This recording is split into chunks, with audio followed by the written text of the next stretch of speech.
Halo boy, halo. Hari ini kita berbincang pasal cita-cita Indonesia mau menjajah ASEAN. Walaupun Indonesia mau menjajah ASEAN, tapi mereka tidak mempunyai kekuatan tentera seperti negara Rusia. Sumatera, Natuna, Kalimantan semuanya mahu merdeka dan mereka menjadi mangsa di zaman Soekarno. Kalau kita lihat, Papua juga menjadi mangsa Indonesia kerana pada masa itu orang Papua ditinggalkan oleh Belanda yang tidak mahu berperang lagi di ASEAN kerana faktor PBB. Indonesia juga negara yang paling banyak klaim wilayah Belanda pada tahun Perang Dunia Kedua. Mereka ini menggunakan tentera mereka yang ramai itu, termasuklah tentera-tentera komunis. Rusia adalah motherland Indonesia. Soekarno juga memilih Indonesia ataupun Rusia sebagai negara adidaya. Kalau kita lihat undang-undang Indonesia sama juga Rusia, semua mereka korup. Kalau kita lihat bangsa Indon adalah bangsa penipu dan mereka sangat ganas dan mereka menzalimi bangsa mereka sendiri. Kalau dilihat warga Indonesia, mereka mencari budaya luar untuk memajukan negara mereka, tapi malangnya disiplin punca orang Indonesia gagal pada masa depan. Pada masa yang sama, bangsa Indonesia juga mempunyai perasaan pencuri ataupun mencuri tanah-tanah berberasan dan mereka membuatnya sehinggalah Malaysia mendapat kesusahan. Walaupun mereka mencuri bendera dan tentera Holland punya senjata 1945, tapi PBB telah menghalang kerana Indonesia telah bercakap besar. Mereka telah mendapat senjata daripada China, Rusia, ranking nombor 15 dan membuli negara Malaysia.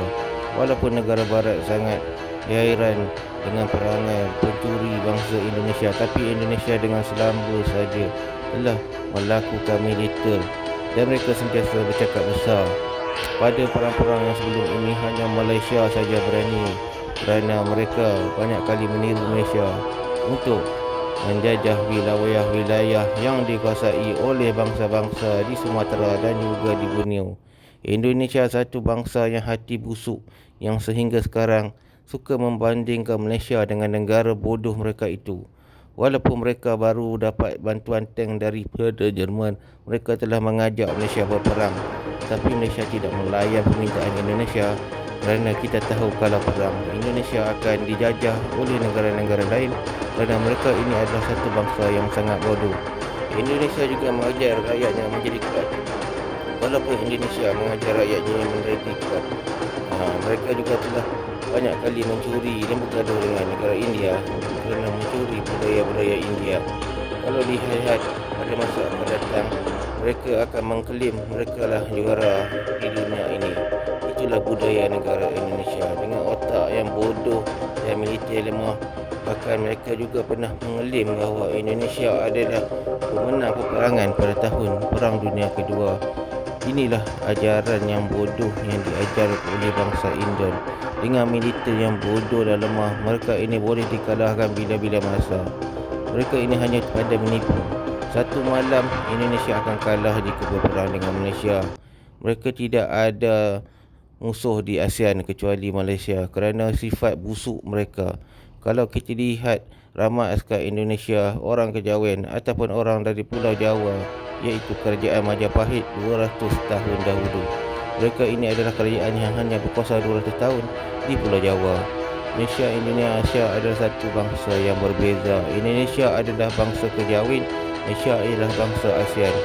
Indonesia telah klaim budaya Sumatera, Borneo dan juga Makassar Bugis untuk menjadikan negara Indonesia. Kalau kita lihat, Indonesia juga telah mengelim mereka bangsa paling kuat di ASEAN, walaupun mereka sudah banyak kali kalah dari segi teknikal jika berperang dengan Malaysia. Betapa gila negara Indonesia ini, negara yang tidak ada hala tuju, negara yang gagal mendapat projek daripada China dan juga USA. Piramid juga mereka telah klaim sebagai milik Indonesia. Walaupun mereka ada tentera yang ramai dan juga senjata-senjata yang basic, mereka tidaklah sekuat Singapura ataupun Thailand. Kalau dilihat jika berperang, hanya Malaysia saja boleh mengalahkan Indonesia dalam tempoh satu malam kerana Indonesia tiada disiplin. Kalau kita lihat, mereka ini satu bangsa yang sangat angkuh dan sentiasa mau mencuri semua negara di ASEAN. Kalau kita lihat, orang Indonesia juga mengekspor warganya sebagai kuli dan buruh sejak zaman Belanda kerana mereka tidak ada pemikiran untuk berniaga dan bodoh.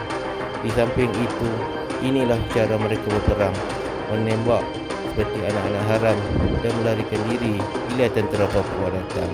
Sebab itulah kenapa Indonesia bom Papua. Mereka ini hanya mahu hasil bumi dan emas Papua dan tidak peduli. Selain itu, mereka juga mengamalkan seks bebas. Di Indonesia juga, bangsa ini telah menipu sejarah. Mereka mengalahkan Jepun. Walhal pada tahun Perang Dunia Kedua, majoriti orang daripada Pulau Jawa atau Indonesia adalah kuli-kuli di Sumatera dan juga Borneo oleh orang pribumi. Negara ini adalah satu bangsa negara yang sangat gila bangsanya, dan akhirnya Malaysia menang. Bye-bye.